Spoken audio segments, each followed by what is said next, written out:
Hey guys, it's Christine, also known as IvyWinter. Thanks for joining me for another Wedding Wednesday. Sorry I didn't have one last week. One, I kind of was in a crappy situation in that my SD card reader kind of cracked out when I was editing some videos, or like when I was transferring to edit videos. So that kind of slowed me down, but also we just didn't have a lot to talk about last week. But this week, there's a few things that have kind of come up and that are on my brain. So as I am uploading this, as you guys are watching this right now, I'm actually in Michigan with Peter and his family.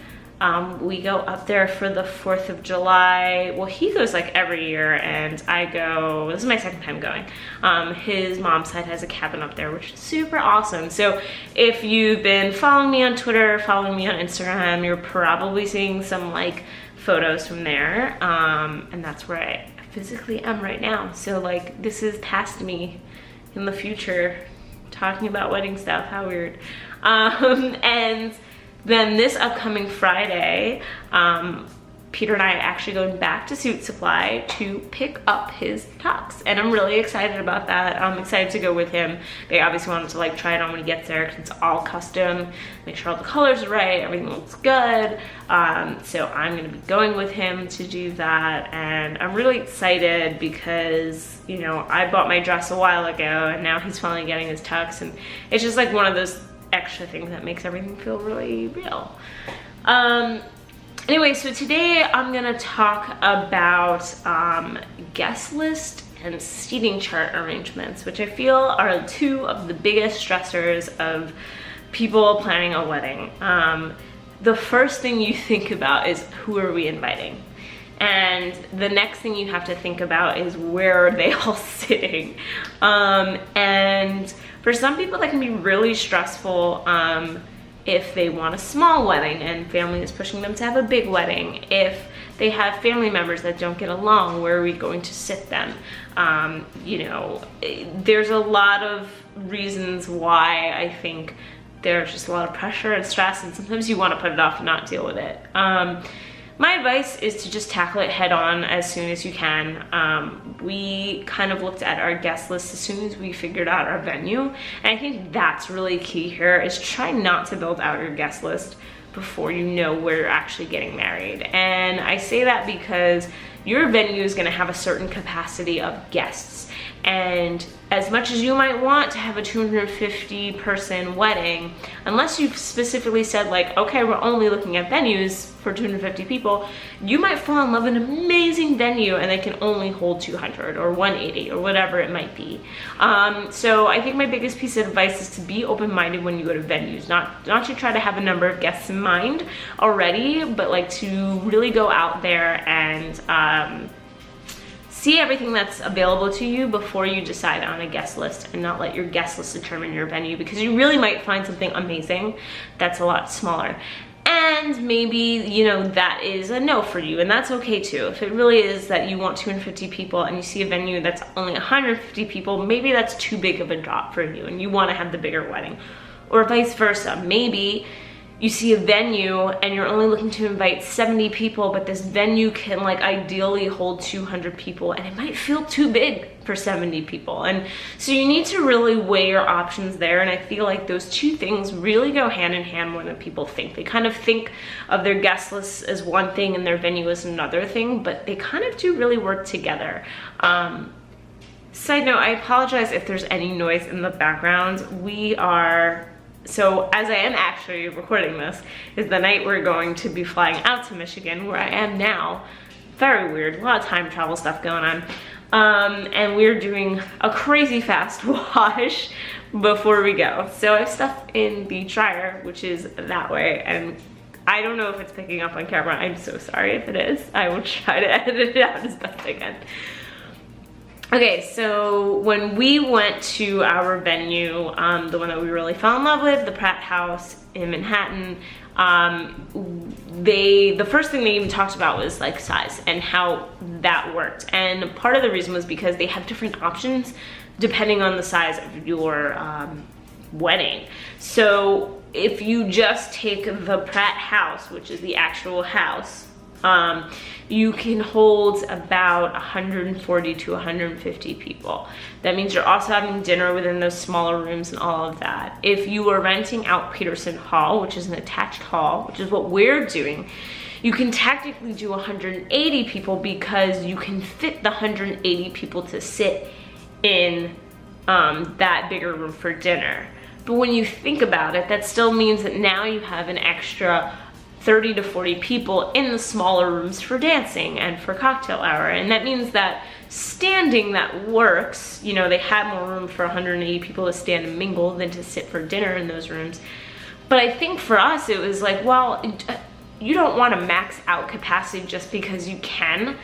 You don't want people to be uncomfortable or feel like they're on top of each other or anything like that. So with that in mind, I think we started to build out our guest list, and as we did that, and the numbers started to add up, one, we realized that like it wasn't gonna be as big of a guest list as we feared. Like we were so worried we were gonna have like a list of 300 people and be like, oh my God, it's gonna be this huge wedding. What are we gonna do? It's gonna be so expensive. And I think when we really parsed out what we wanted from both sides of our family and friends and all of that, it's only come out to final number of invitations is about 145 people. And considering that our venue ideally holds around that number, not including the extra big room we got, we feel like that's great. There is the statistic that they say to expect about 20% of your guest list to RSVP no. But that's just the statistic. So I don't think that's something you should go by. Like, while yes, we're like, oh yeah, sure, it'd be great if it was only 115, 120 people, not because we don't want that other 20, 25 people to come, but just like we are worried about comfort and space and all of that. But like you can't plan around that. Do not plan around that. Plan that every single person is going to say yes. And if people say no, and then it works out that you have some space or you save some money on a few dishes, awesome. Do not book a venue for 150 people and then invite 170, 180 people and say, well, statistically, we'll probably have 150 people, because you can and possibly will get screwed. I've seen many stories float around about that, and people being like, oh my God, I over invited for like the venue and like now everyone's saying yes. So never ever think, you know, there's gonna be people say no. You never know. You just cannot predict that. I don't care what statistics say. So I think for us, it was really important that our cap was still in a comfortable place for our venue. So how do we break down who we were inviting? Basically, I made a Google spreadsheet, or you can make an Excel sheet. I had my side and I had Peter's side. And I just went in and added people, and he just went in and added his people. And at first we did off the top of the head, friends that obviously were gonna come, immediate family members that are obviously gonna come, extended family members that we assume should or will be on the invite list. And then, you know, we obviously tweaked it as we went along, but I was able to make my list and he was able to make his list, and we didn't put any sort of numbers on that. We didn't say you could or couldn't add certain people. It was just like, go ahead, free for all, let's see where we end up. And that was when we realized we were actually kind of on the lower side. His family's a bit bigger than mine, so at this point he's inviting, I don't know, I would say 20 to 25 more people than I am. Another reason I recommend starting with a spreadsheet when you're like thinking about all of your guests is because then we were able to use that spreadsheet to add all the addresses. And then we were able to use that to mark off who got a +1 and who didn't get a +1. And then easily calculate what was that number. And then I could figure out how many invitations I had to order. Like, it was so simple. It did not have to be more complex than an Excel or Google spreadsheet. It does not need to be more complex than that, I promise. And then we let his parents, you know, gave them access to it so they could see it and make sure everything was right. And then they just dropped in addresses for us, which was awesome. Like, it was much easier than texting or being on the phone or whatever. It was just, here you go, you know, just put in the addresses for us. And so that was super, super helpful. And then I think it also kind of lets you figure out, like, we have a wonderful couple and a friend, and some of you might know Steve. He has done Extra Life with me and Rob every year, that video game marathon for charity. He's been, you know, in some of Rob's like gaming videos, and he has wildly picked up and moved to New Zealand for a year. And after that, or no, right before that happened was when I got engaged. And so I knew he can't spend the money to fly out here in November, but you know, he was still on the guest list. I still wanted to invite him. So now you have your guest list. You know, you're sending out save the dates, maybe you're even sending out invitations, and you gotta figure out seating chart. And you might think, well, I don't have to do that until everyone RSVPs. And yeah, that's one way to do it. You can really wait until you have all of your final numbers to even think about seating chart. What we decided to do was tackle it early. Then I could just as easily take people out and like smush tables together as people RSVP now. And I didn't want to feel like I was rushing to do this right before the wedding, because you aren't gonna get RSVPs. Usually your RSVP date is about a month to, about a month, even sometimes 2 weeks before the wedding. It depends on what your venue is gonna need and your vendors are gonna need. Ours told us about 4 weeks out. They need the numbers for catering, for the venue, all that. So I don't want to be in the 4 weeks to the wedding having that being like this big thing looming over me, because there's gonna be so many other things that we have to deal with. So I sat down with Peter's mom, actually, because I don't really know their side and like who knows who and how they should be situated. So that was super helpful.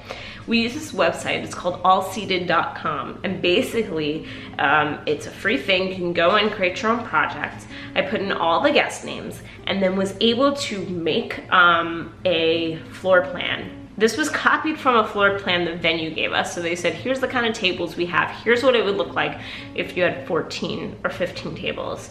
I literally copied what it was, and then you can drag and drop people's names into table seats and swap them out. You can swap whole tables. So if you have a table of 10 that for some reason you realize now only has 8 people seated at it, you can easily swap it to a table of 8 that was maybe getting too full, and just like automatically swap the 2.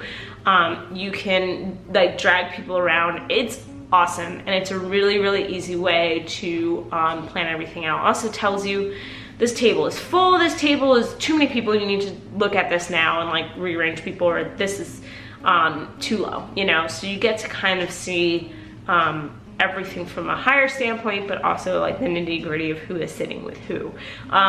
This tool has been such a lifesaver. It really made it easy.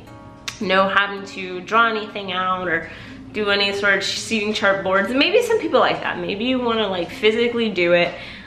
All for that if that's the thing you want to do. But allseated.com has been super, super helpful for us. The only thing I don't like from what I saw is I don't think you can like invite a person to collaborate with you. I still have to double check on that, but we looked everywhere and we couldn't find a way to like send it to an email or something. So I had to like physically be with Peter's mom to like sit down and work it all out. So we basically have our whole seating chart worked out, and a lot of it was obviously certain family we want to sit together, but there's always going to be friends or family or somebody who like doesn't really know a lot of people. Like Peter has some ex-coworkers who maybe know 2 other people. So we want to sit them together. But you need to really think about people who don't know many. How can we sit them together, and then how can we sit them with people that we think they're gonna get along with? So that becomes a whole other thing aside from like, what is their relation to each other? But yeah, so that's done. We've done our floor plan in the idea that all 145 people are saying yes. And when we do get those final RSVP numbers, we can very easily go back to allseated.com, delete the people who said no, sorry, you get deleted, you're just gone. And then rearrange people from there, cut out tables, figure it out, and then also figure it out for the venue. So we can say, yeah, so you know, we're gonna cut that table at 10, and like all we need is like 12 tables of whatever. So there you have it. That's kind of my thinking with guest lists, my thinking with seating charts. The last thing that I will say is don't let anyone pressure you to invite somebody that you don't want to invite. It still is your wedding at the end of the day. You still have say at the end of the day. And if you feel like somebody's bullying you to add to the list and now the list is getting so much bigger than you wanted, say something. If you feel like people are being added that you've never met in your life and you don't know who they are, or it's like, you know, your mom wants to like invite your first grade teacher who you haven't spoken to since first grade, like say something, you know. I know it can be hard with family and we want to please everybody, but in the end, this is a celebration of you. This is a celebration of your marriage with your husband or your wife. And it should be people there who are really important to your life and who want to celebrate that with you, and not just weird tangential people that you've known in passing. That's my own personal, you know, by all means, if you can have like a 400-person wedding and invite everyone you know, then do it. But I think when you're really trying to work on a budget and on a certain number of people, you need to really stand your ground and make sure that you have final approval over the guest list. Don't let anyone, mom, dad, sister, bridesmaid, whoever, bully you into inviting people that you don't want to invite. Luckily for us, we have not had any of that with our wedding planning, but I see it come up a lot in a lot of the forums and stuff that I'm on. And yeah, man, just put the kibosh on that. Just no, no, no. Like, there's certain things that you are allowed to be tough on, and if people want to call you a bridezilla or groomzilla or whatever, then let them. But that, I think, is an important thing. You want people there who are really dear to you. So yeah, that's it. That's what I have to say about that. If you have any questions about figuring out your seating chart or figuring out your guest list, I would love to know. You can let me know in the comments below. You can also tweet me at IvyWinterYT. I would love to answer them for you or help you figure it out if I can. If you like this video, then like it. If you want to see more like it, then please subscribe. I do put videos out every week. I try to get anywhere from 1 to 3 videos a week, but there's something I promise you weekly. That's it. So thanks for watching, guys. Have a great rest of the day. I hope you had an awesome 4th if you're here in America. If not, then I still hope you had an awesome 4th, even if it was just like a regular day. I hope it was a good one. All right, guys. Bye.